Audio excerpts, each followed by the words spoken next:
Halo teman-teman, jumpa lagi dengan saya. Bagi yang baru pertama kali ke sini, perkenalkan nama aku Zul.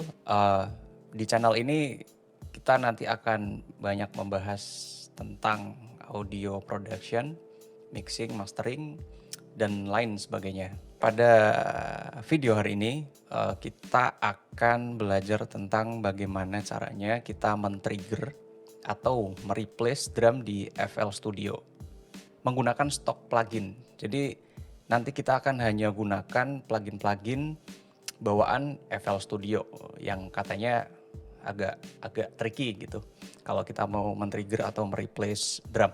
Nah, sebenarnya kenapa sih kita kudu men-trigger atau mereplace? Mungkin teman-teman pernah mengalami teman-teman mendapatkan data drum yang sekiranya bunyinya kurang sesuai dengan apa yang diinginkan. Nah, fungsi trigger dan replace itu adalah kita bisa mempertebal, menambah, atau bahkan mengganti keseluruhan bunyi gitu pada track tersebut. Snare dan kick adalah instrumen yang sering untuk di trigger atau di replace. Jadi langsung aja, mari kita let's go. Nah, di sini aku sudah ada data drum direkam live, maksudnya di studio. Data yang aku dapat itu cukup ini ya, terbatas begitu. Jadi cuman ada kick, snare-nya itu top bottom, tom floor, hi hat, lalu 2 overhead. Ini nggak ada room di sini. Nah, kita coba dengerin dulu deh data mentahnya itu seperti apa.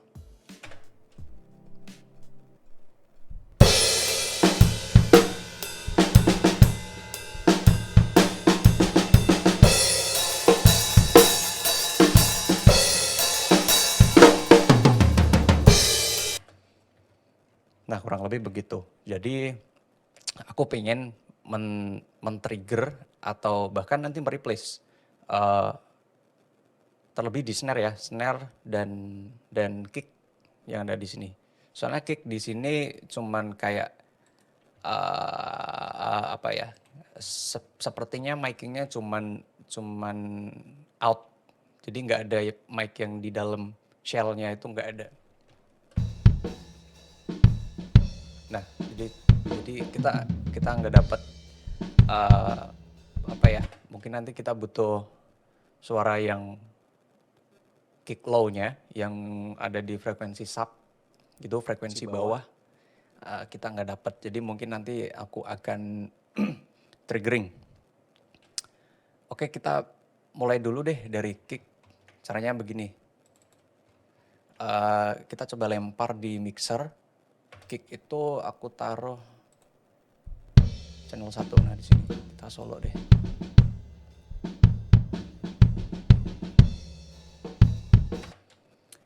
Step pertama, kita harus pasang limiter dulu. Nah, limiter ini berfungsi sebagai seberapa kita akan mengcapture sinyal ketika kick itu berbunyi. Jadi kita cuma mau nangkep transientnya ketika kick masuk dep gitu aja. Nah, kita pakai yang noise gate yang di sini, kita nggak pakai yang di sini envelope dan loudness. Ini bawaan dari FL Studio. Nah, coba.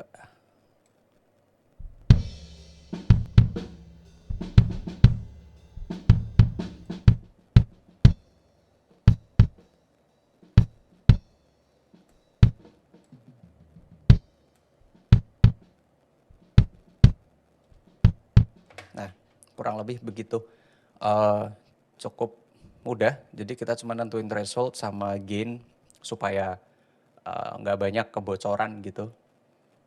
Oke, step kedua, jadi data yang sudah di limit, data kick yang sudah di limit ini kita coba consolidate jadi satu track baru. Nah, jangan lupa sertain insert effects-nya. Nah, jadi data yang udah consolidate tuh di sini. Kita dengerin deh.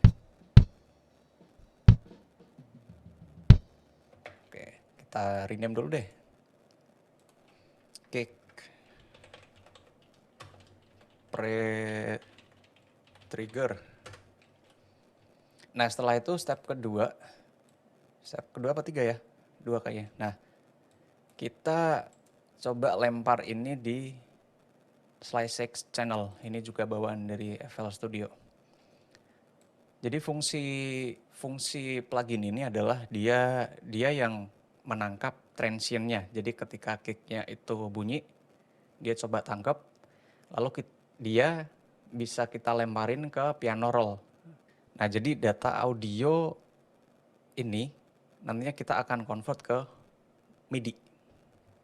Nah jadi konsepnya begitu aja. Caranya adalah kita auto slice, terus ya pilih yang medium auto slicing,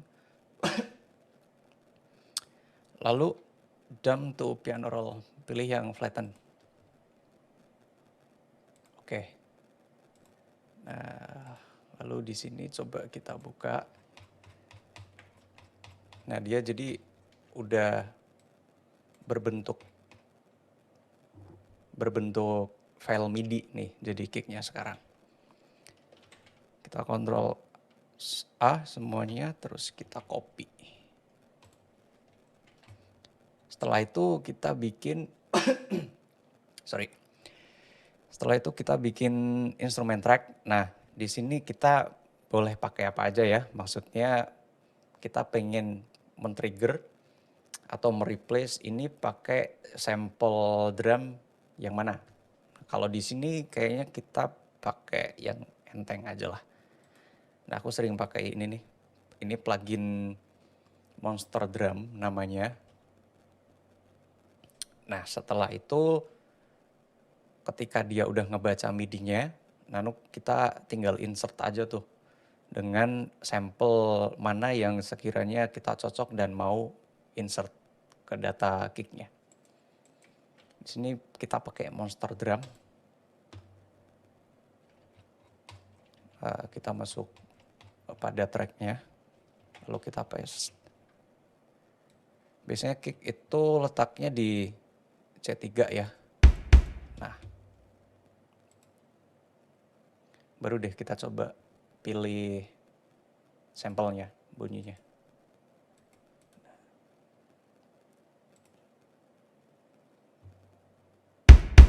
Nah, tinggal pilih-pilih aja sesuai selera.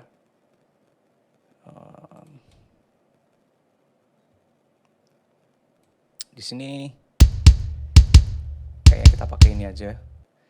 Nah, setelah itu tinggal kita ini deh, velocity dan lain-lain supaya terdengar tidak mesin, robot gitu.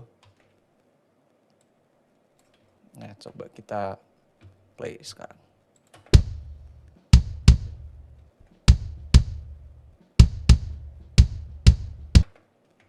Kita consolidate lagi.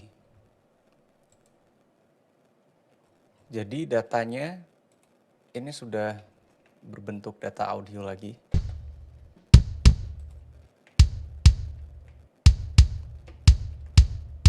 Setelah itu tinggal balancing aja tuh. Seberapa si trigger ini mau menambah atau mempertebal atau apapun itulah sesuai selera.